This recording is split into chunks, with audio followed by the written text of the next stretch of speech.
মাছ কিনতে যাবো, মাছও উঁচার দাম, তাহলে আমরা কিভাবে বাঁচবো কন ম্যাডাম?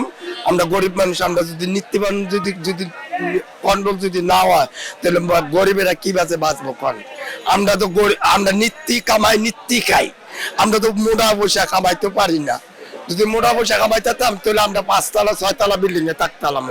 আমরা তো বাস্তব থাকি 3,000 4,000 টাকা দা ভাড়া দিয়া ইয়ার পরে আইসি বাজার করে দামও আবার রিক্সা দিয়ে 120 টাকা দিয়ে।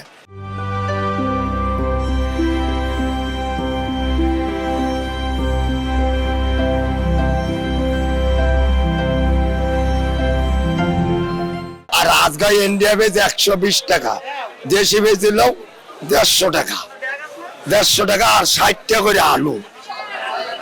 আমি পেঁয়াজ কিনছি, আলু কিনছি, এরপরে সকালে একটা টমেটো কিনছি 15 টাকা দিয়া, তারপরে ধন্যবাদ কিনছি 20 টাকা।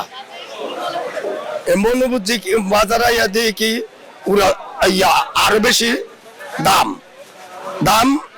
আর লাউ কিনছি 3 পিস 40 টাকা করে, বুঝছেন? এরপরে আরো সদাই লইছে কেন ভাই? তাহলে আজকে বাজারে এই মাথা থেকে ঘুরতেছি কোন সময় ধরিয়া আইসি, কয় কি ভেজ কিনবো, ভেজ কত কয় 150 টাকা।